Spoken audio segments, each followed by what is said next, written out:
Olá a todos, sejam muito bem-vindos a mais um podcast filosófico, atividade esta promovida pela Organização Internacional Nova Acrópole do Brasil. Para este podcast de hoje, nós recebemos a professora Mariana, da sede Barra da Tijuca, no Rio de Janeiro. Seja muito bem-vinda, Mariana. Obrigada, Danilo. É uma grande alegria estar aqui com você, compartilhando algumas reflexões sobre a natureza. Bem, pessoal, como a Mariana já deu a deixa, né? Hoje nós vamos falar sobre a sabedoria da natureza. Bom, é um tema muito amplo. Bem, a nossa ideia não é esgotarmos o tema, como sempre lembramos, tampouco trazer verdades absolutas. A ideia é dialogarmos sobre essas ideias, entendê-las melhor e, claro, aplicá-las de uma maneira melhor em nossas vidas também, para todos aqueles que nos ouvem, inclusive nós próprios. Bom, Mariana, eu gostaria que você começasse então falando sobre o que é a natureza, segundo a filosofia, a maneira clássica, não é? Desde Lucrécio, no seu livro que fala sobre a natureza, a gente já ouve falar desse tema, é um tema muito antigo. Então, gostaria que você falasse um pouco dessa visão filosófica sobre a natureza. Bom, a natureza é um elemento que nos acompanha desde sempre, nós estamos extremamente integrados nela, por mais que nem sempre tenhamos toda essa consciência. Eu vou puxar um pouco para a nossa visão moderna de enxergar a natureza. Então, estamos vivendo num ambiente muito materialista e que, ao olhar a natureza, atualmente se vê de uma maneira utilitarista. Como eu posso me aproveitar desses elementos, dessa exuberância? Como eu posso fazer para gerar mais recursos?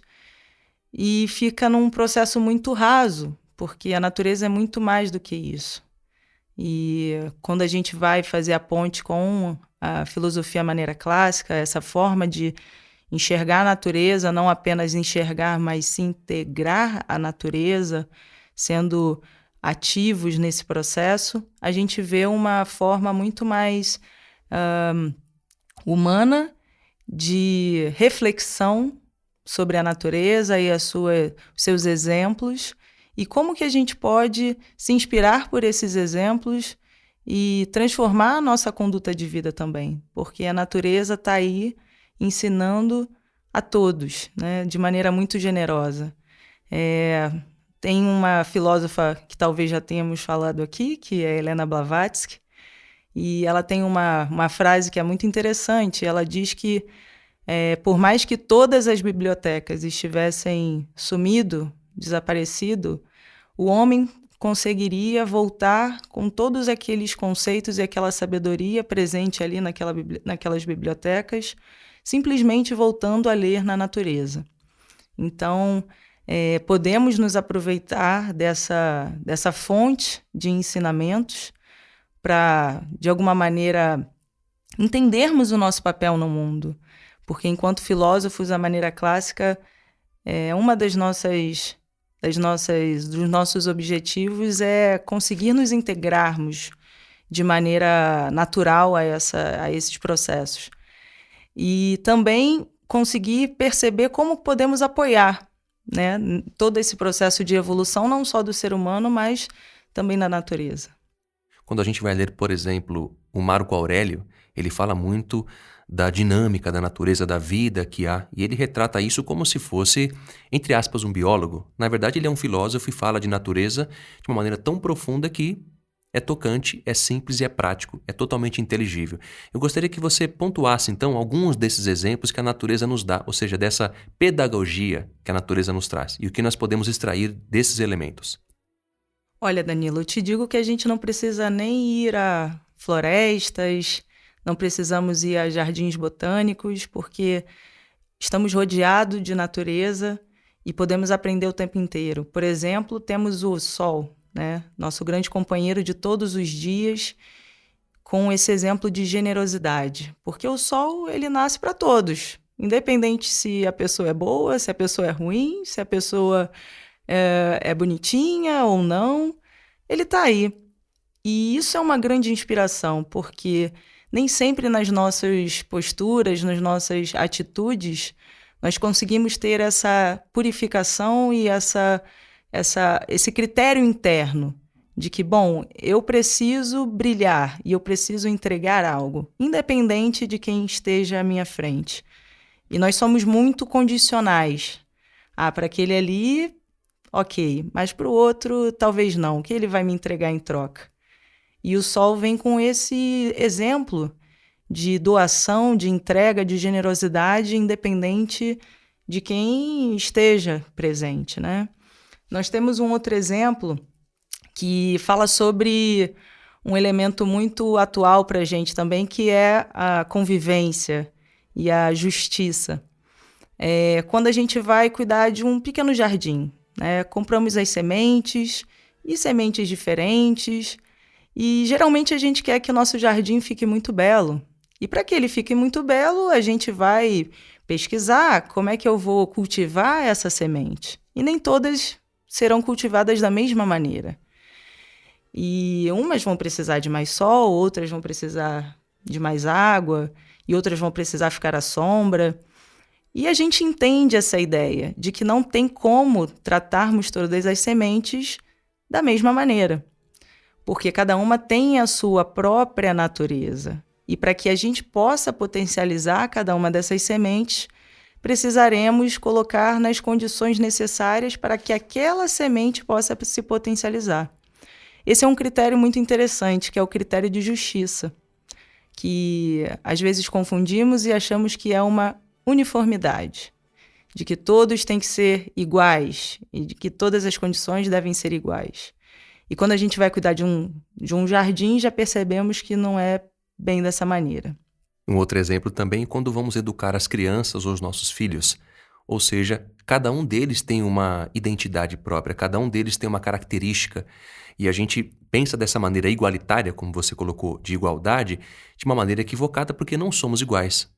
Esses microfones aqui, embora sejam parecidos, não são exatamente iguais, cada um vai captar de um jeito, você é diferente de mim, e a grande questão é que isso tem se tornado um conflito.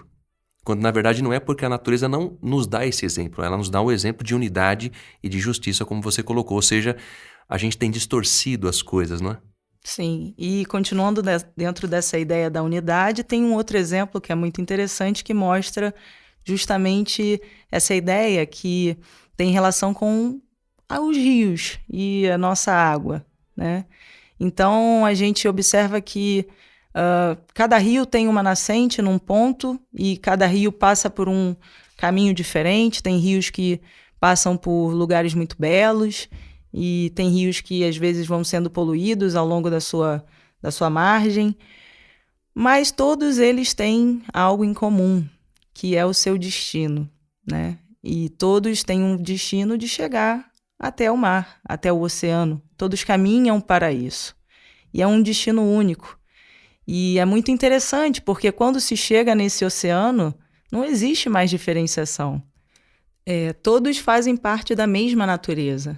E o mais belo também é que, às vezes, vem um rio muito fininho para fazer parte desse oceano, e quando se une com todo esses seus irmãos, átomos e moléculas de água, se torna um oceano, um mar muito forte, né?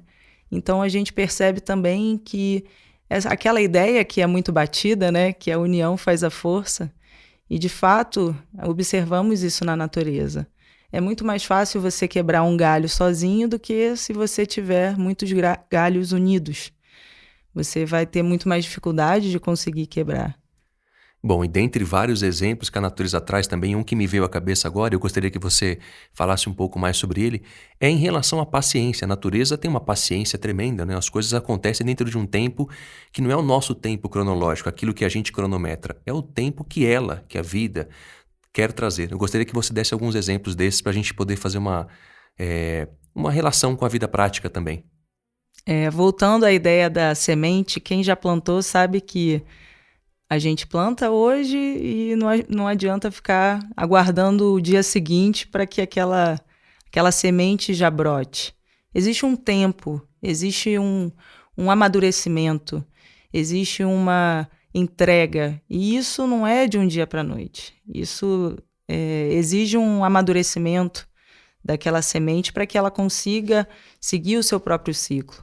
E com o ser humano da mesma maneira. Precisamos, às vezes, ser impactados por uma ideia e até que esse impacto com essa ideia se transforme numa mudança de atitude, numa mudança de comportamento, isso às vezes leva bastante tempo. Mas aí vem o exemplo, né, da natureza, que a natureza ela não desiste. Não é porque as coisas não estão prontas logo de pronto que ela desiste. Ela dá continuidade, ela continua o seu processo.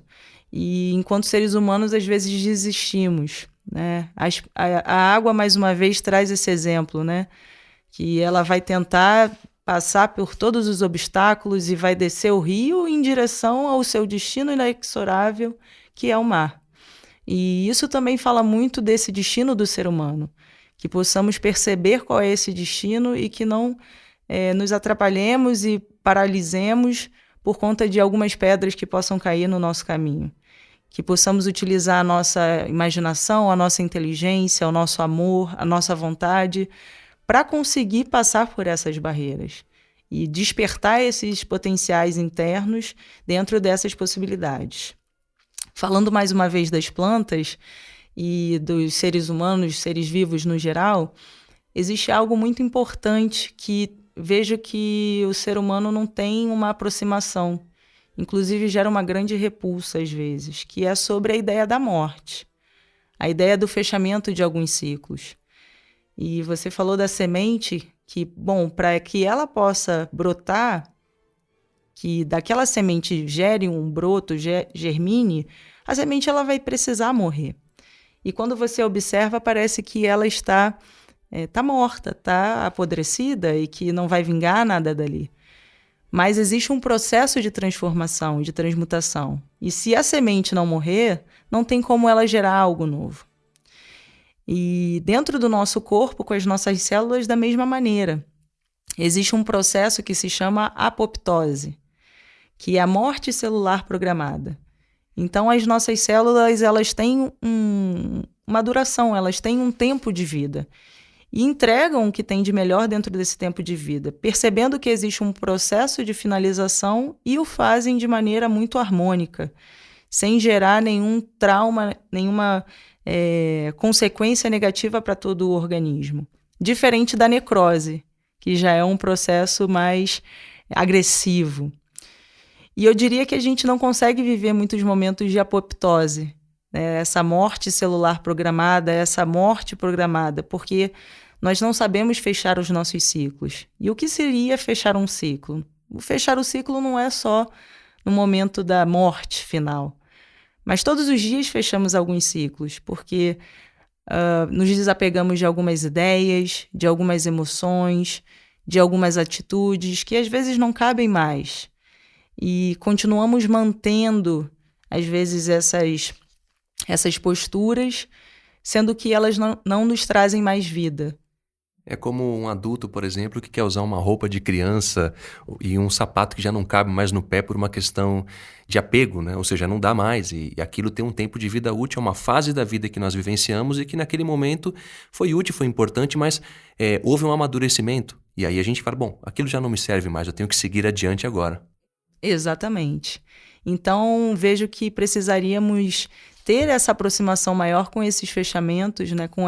Colocar consciência nessas conclusões de ciclos, perceber que daqui para frente talvez essa emoção ela não vai me ajudar na minha caminhada, pelo contrário, daqui para frente essa atitude, essa postura, esse comportamento ele já não vai mais me ajudar nessa caminhada de construção de ser humano. E a natureza nos ensina, ela vivencia isso.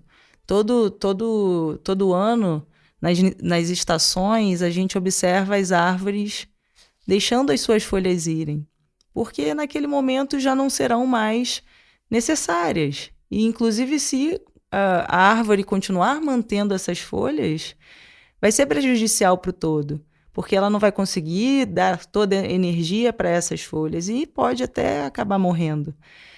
E aí a gente vê uma outra ideia inserida, que é a ideia da essência.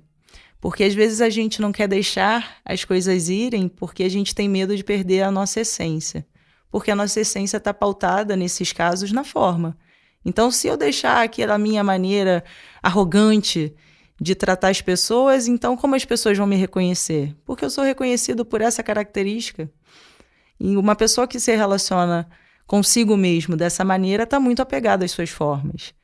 E enquanto filósofos, a maneira clássica, a nossa busca é de encontrar as nossas essências, que são aquelas que, independente dos ciclos, independente das formas, independente das expressões externas, elas não vão variar. Assim como uma árvore consegue encontrar e se afirmar na sua essência e perder todas as suas folhas e nem por isso perder a sua própria vida. Em relação aos seres da natureza, a gente tem mais de 26 mil espécies hoje que convivem em harmonia, não só na natureza, na mata, mas no mar, enfim, as aves que estão no seu habitat natural, enfim, há uma série de espécies e elas convivem. Bom, na sociedade a gente não vê esse mesmo processo. Quais relações práticas a gente poderia fazer e que aprendizados poderíamos extrair da natureza nesse aspecto de harmonia, né? Nessa organização e nessa funcionalidade que a natureza tem? Olha, Danilo, é só a gente olhar para o nosso corpo. O nosso corpo é feito por milhares de células que são diferentes entre si. E tem funções diferentes, tem formas diferentes. Mas olha que interessante, estamos aí, estamos vivendo. Estamos em harmonia enquanto um organismo, enquanto uma unidade de ação. E cada célula poderia dizer que tem a sua própria vocação, tem a sua própria natureza, tem a sua própria expressão. E dentro do conceito de vocação, a gente tem aquela ideia de que é algo que fazemos bem, é algo que gostamos de fazer e que entregamos aos demais. E observamos isso com as células, porque elas não necessariamente estão somente interessadas em viver em processos individuais, porque senão a gente não tem um organismo. O organismo ele existe porque existe a comunicação e a harmonia entre essas células. E essas células elas produzem não apenas para si mesmas, mas para o todo. Então, uma célula que faz parte do pulmão, ela vai estar absorvendo oxigênio não só para ela vai estar absorvendo oxigênio e entregando às outras células. E ela também não está tão preocupada assim se a célula do intestino está fazendo a sua função, absorvendo os nutrientes. E também não existe barganha entre elas. Olha, eu te dou aqui uma molécula de oxigênio e você me dá um nutriente. Não existe isso. Existe uma harmonia, existe uma cumplicidade, existe uma entrega e uma confiança. E esse é um grande exemplo e uma grande inspiração que poderíamos tomar para as nossas relações humanas também.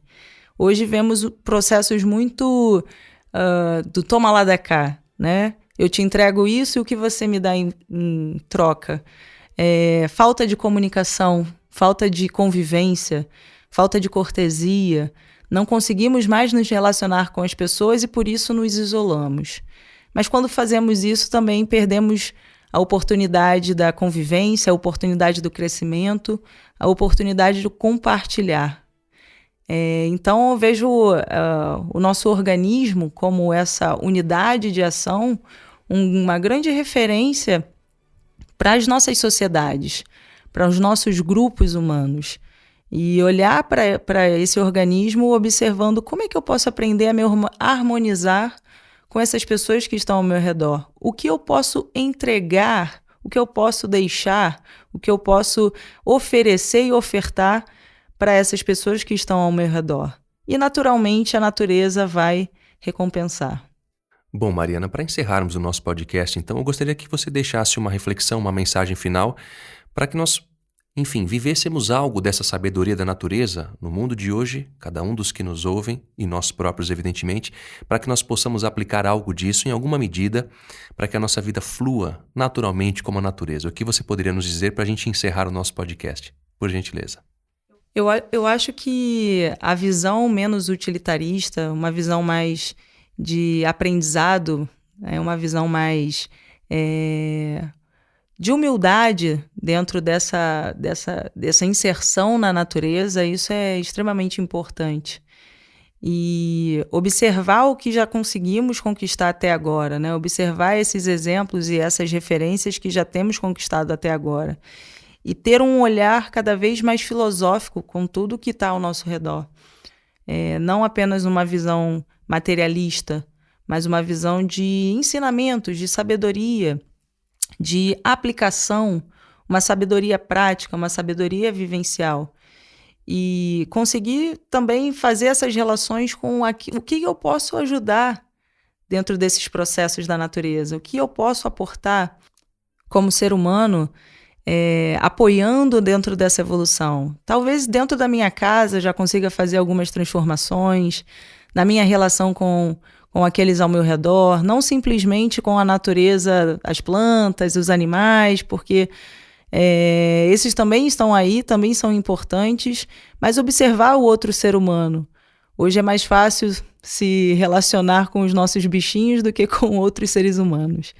Então, que possamos utilizar algumas dessas referências, algumas dessas reflexões de maneira muito prática, tentando transformar os nossos pensamentos, as nossas emoções e atitudes no nosso dia a dia. Bem, Mariana, dessa maneira encerramos então o nosso podcast. Agradeço mais uma vez pela sua presença e, claro, seja sempre muito bem-vinda. Obrigada, Danilo. Espero estar aqui outras vezes. Bem, pessoal, para aqueles que queiram nos contatar, podem fazê-lo através do e-mail podcast@nova-acrópole.org.br. E para quem quiser saber mais sobre a Nova Acrópole, basta encontrar a sede mais próxima a você em nosso site nova-acrópole.org.br. Até a próxima. A trilha deste podcast é de autoria de Tchaikovsky e chama-se Valsa das Flores.